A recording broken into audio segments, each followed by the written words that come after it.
I'd like to share with you some statistics concerning death here in the United States.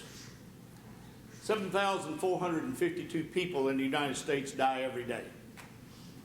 And so that comes out to an average each year of 2,626,418 people that die in the United States every single year on average.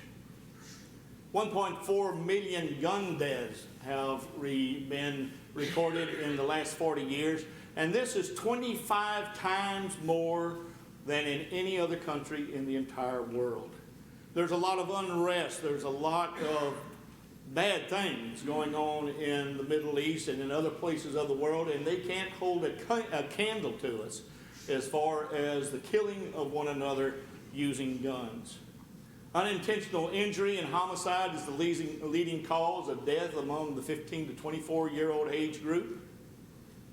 This past week, a family of 5 were on vacation and were killed in a crash with an 18-wheeler in Texas. They just went on vacation. They just wanted to have a good time enjoying being with one another. They were involved in a fatal accident, and all 5 members of the family lost their lives.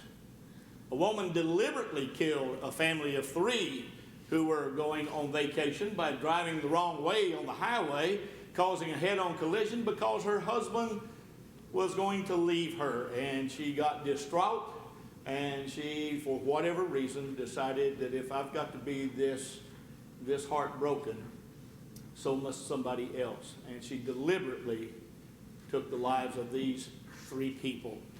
Yesterday, if you didn't hear about it, read about it, 20 people were killed and 26 were injured in a mass shooting in a Walmart store in El Paso, Texas. You know, I go to Walmart on a fairly regular basis, and every time that I go, I never really think about the fact that somebody might come in there with an automatic weapon and just start shooting indiscriminately and killing whomever they can. But it is happening more and more all the time. As a matter of fact, just 9 hours after the El Paso shooting, 9 people were killed and 20 plus people were injured, including the shooter's sister. He was just spraying bullets everywhere, and one of them hit his own sister in a mass shooting in Dayton, Ohio. What I'm trying to say is that even though these are not pleasant things to think about, this is the reality of life. This is the reality of our lives here in the United States today. And the fact of the matter is that there is so much uncertainty concerning our lives. And in the text of our lesson, God wanted us to know that regardless of how long you are blessed with life, it's still just a vapor. And those of us who are getting on up there in some years can very much personally testify to you that time, the older you get, the faster it seems to go by. And it is just a vapor. It just seems like that yesterday, Amber and Meredith was just little bitty kids. And both of our girls are in their 40s now. And it just does not seem possible. This evening, I want us to talk about just 1 second from now. Just 1 second from now, how things could possibly be different. And I know already that perhaps maybe some of you are saying, well, Bill, it's been several seconds already since you started, since you got up there, and that's true. But that doesn't mean that in the very next moment, something very drastic could happen to us. It might be that we would have some kind of a fatal heart attack or stroke or something like that. It could be that somehow someone who is filled with anger gets through the front doors, comes into the assembly, before anything can be done about it, just start indiscriminately spraying bullets throughout the assembly here. And as I look out over the audience here, we're all pretty much localized. We're all kind of centrally sitting together, which means that somebody that comes in with an automatic weapon can just like that, and there you go. And that could happen in just a moment. It happened in El Paso yesterday, and it happened in Dayton, Ohio yesterday. And before anybody could really think about what was going on, 29 lives were lost, and almost 50 people received injuries from gunfire. Just in a second. I want us to talk about that for a moment or two this evening. because I know that it's hard for us to even consider that. It's one of those things that we don't really think about to a great deal. The fact of the matter is that what I want us to focus on this evening is not necessarily what could happen in the very next minute, but are you prepared for what might happen in the very next second of your life? First of all, just 1 second from now your life could be over. What could you do, or what would you do if you knew that you had just 1 hour to live? What kind of changes would you make in your life? I want you to think about this for just a moment. If you knew for a fact that you were going to leave this life 1 hour from this very moment, what would you spend the next hour doing? What would you be thinking about the most about the very next hour? And even though we know that there are family members that we want to tell them how much we love them and how much we have appreciated them and all those kinds of things, I've got a little bit of a notion that if we knew we only had 1 more hour of life, we'd spend a big majority of that talking with God. And I suspect that most of us would spend most of that hour talking with God, seeking and hoping and making sure that we're right with Him. But that just simply begs the question, well, if that's what we would do we do that anyway? And if we don't do that on a regular basis throughout our lives, throughout our daily lives, if we don't take time and spend time with God in prayer and talk with Him, thanking Him, first of all, for the life that He has given us, thanking Him for the multiplicity of blessings that He has so graciously and generously bestowed upon us, if we haven't spent much time extolling the majesty, the greatness of God, and praising Him for who He is and what He is, why would we, all of a sudden, if we knew that eternity was just around the corner, all of a sudden we'd start doing that? But I think that very likely that would be at least a part of what that hour would be spent doing.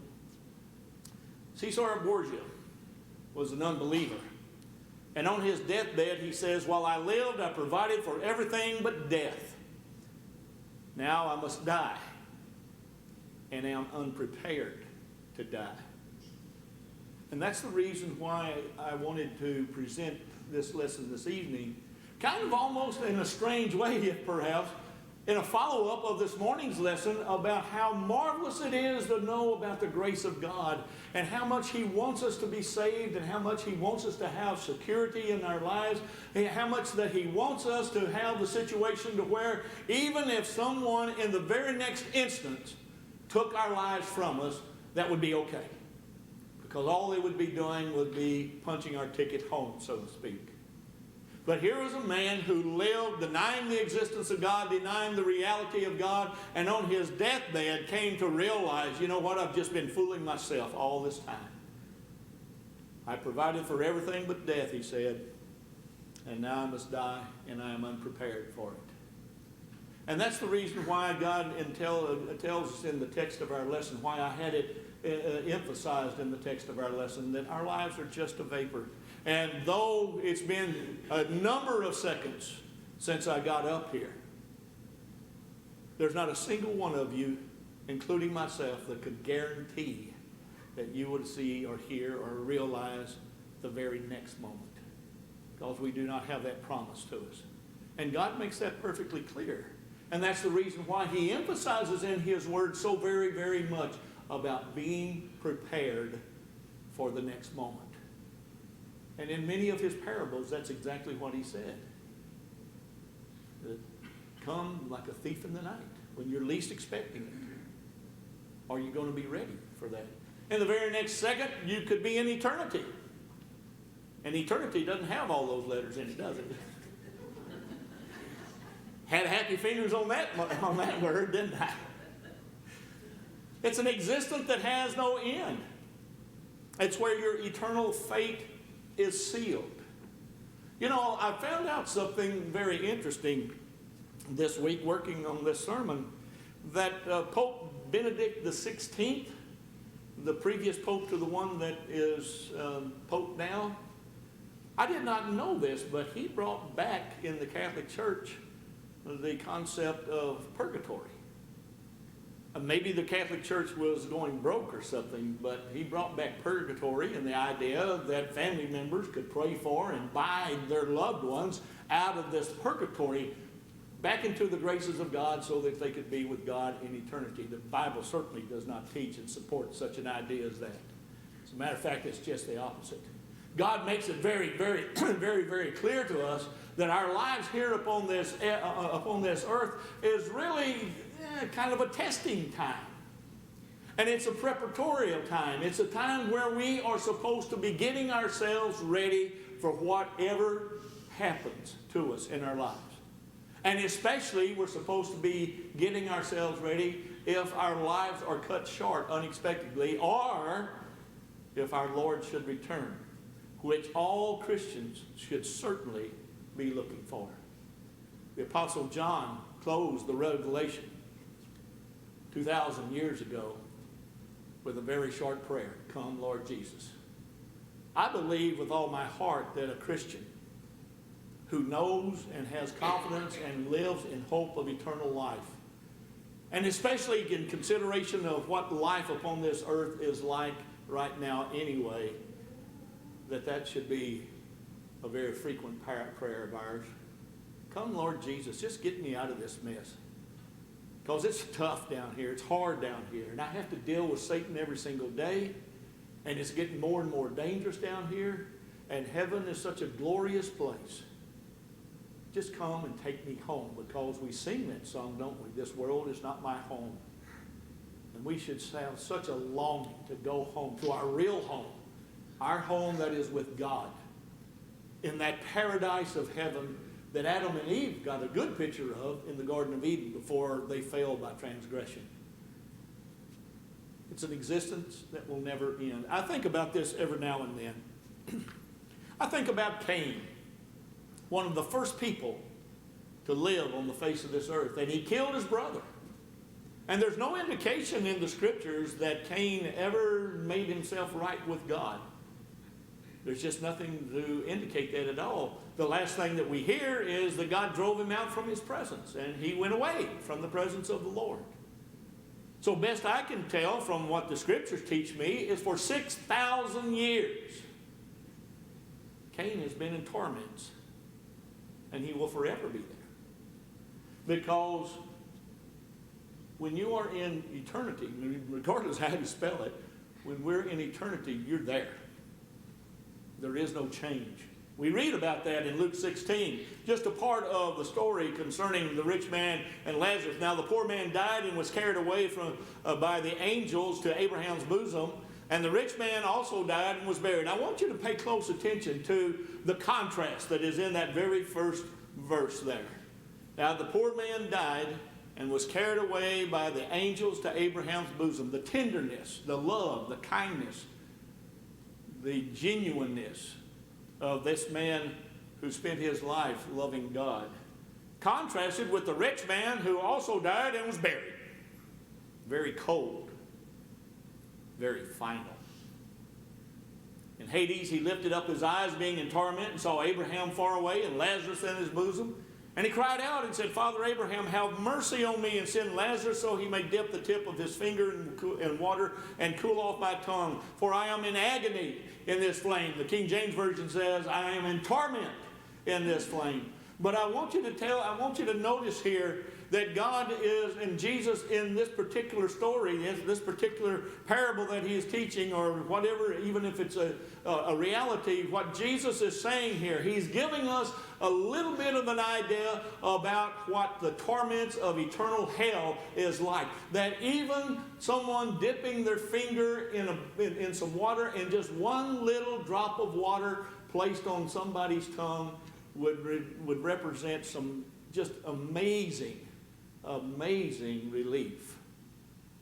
Because that's what God wants us to know, that eternal damnation is something that we want to avoid. And as we spoke about it this morning, the only way to avoid that is by the grace of God in Jesus Christ.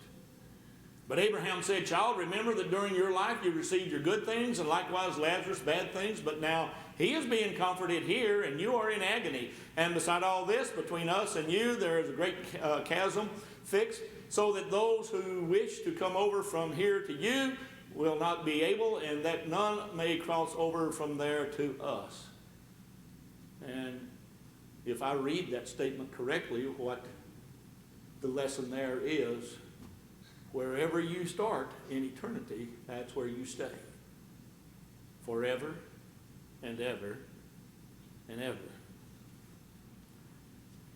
Sir Francis Newport, another non-believer, on his deathbed said, you need not tell me there is no God, for I know there is one, and I am in his presence. You need not tell me there is no hell. I feel myself already slipping. Wretches, cease your idle talk about there being hope for me.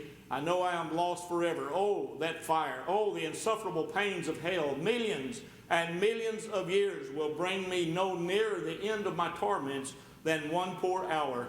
Oh, eternity, eternity, forever and forever. Oh, the insufferable pains of hell.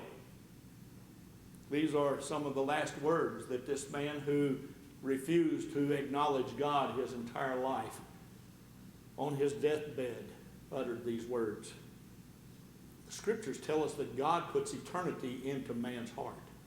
We are aware that this isn't it. We can deny it, and we can try to convince ourselves that once you die from this life, that's it. You just go into the ground or whatever. But we really know that's not true. Because God made it such that we, at some point, usually when it's too late, recognize that there is more than life here upon this earth. And we need to be preparing for whatever comes after this life here on this earth. And this man did not do that. In Hebrews chapter 9 and verse 27, inasmuch as it is appointed for men to die once, and after this comes the judgment. And there's no change in one's eternal situation.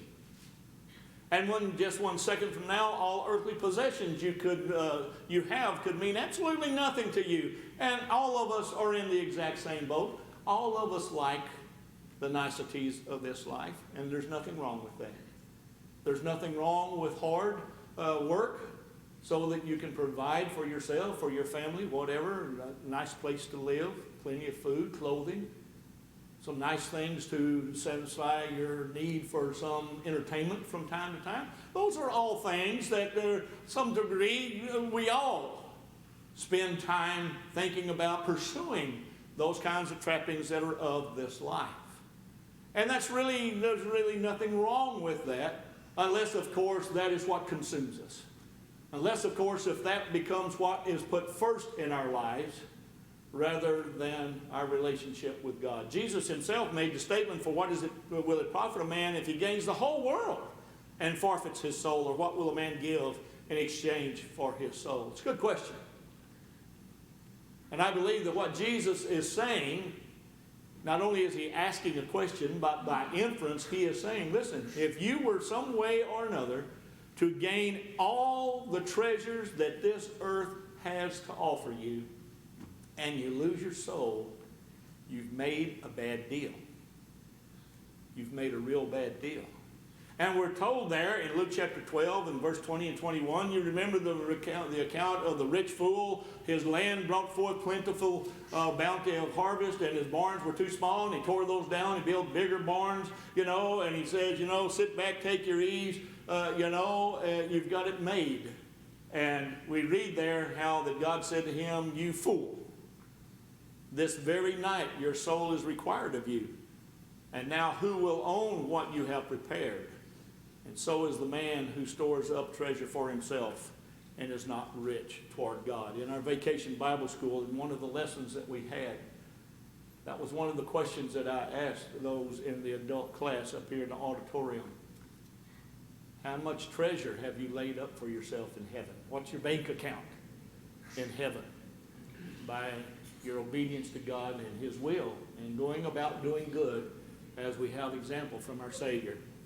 Thomas Hobbes, another non-believer, say again, if I had the whole world at my disposal, I would give it to live one more day. I'm about to take a leap into the dark. Those are just some really sad words. All of these are very, very sad words. And they're sad because these people had their entire lives to prepare for that moment when they knew their life was about to end, and they didn't do it. And they might have said, well, just one more second. Okay, that 1 second's done gone, and I'm still here. Oh, wow. By the way, there's another 10 seconds that's gone by. I'm still here. And it is. And best I can tell from the clock up there, it's been about 20 minutes since I started preaching this evening. That's a lot of seconds. 60 of them per every second. It's 1,200 seconds gone by. Nothing's happened. But not a single one of us can guarantee that. Not a one of us knew that for sure. Well, we might think we did, but we really didn't. Because life is a vapor, and it's not ours to hold on to. We don't hold the key of life. We sing that in that song about our God, He is alive. In the 3rd verse, secure is life, mortal man. God holds the germ within His hand. Though man may search, he cannot find, for God alone understands. We don't have the ability to sustain life forever. We don't. And we need to understand that without Jesus Christ, you're taking a leap in the dark. That is to say, it's a fearful, fearful thing to die outside of Jesus Christ.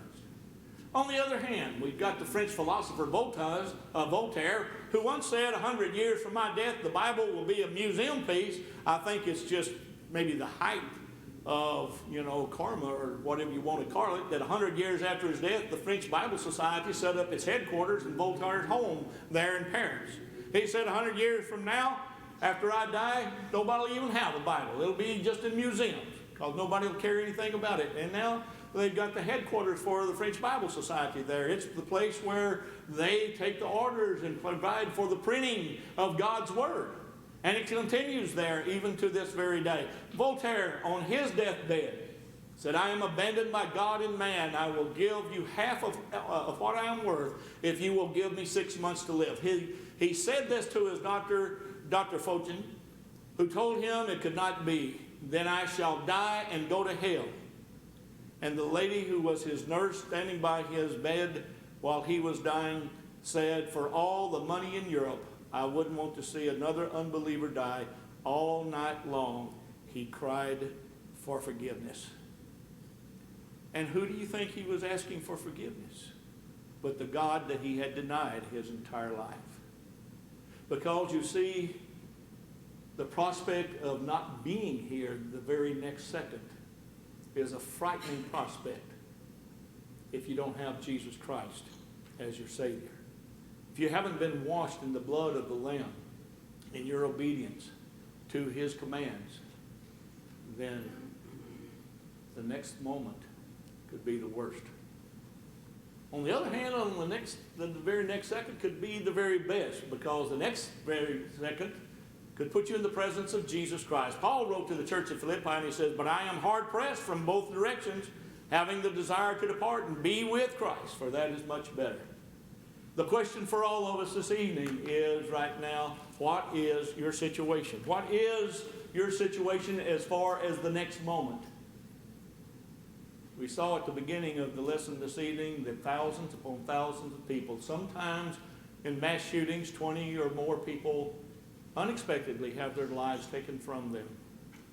And the question for each and every one of us is, are we ready for something like that to take place in our own lives? And we need to seriously consider that, because we do not have control over what the next second brings. None of us do. If you're here and you're not a Christian, you need the salvation that is in Jesus Christ. If you're here and you are a Christian, but your life is such that there is doubt in your mind as to what the next second would bring you if it were the last second, then you need to get things straightened out between you and God. Maybe publicly, if it's something that you would like to tell us about and let us know that you're struggling with, and that we can study with you, that we can encourage you, that we can pray with you. Whatever your need is this evening, at this very moment, be prepared. Be prepared for the next second, while together we stand and we sing this song. Jesus is coming.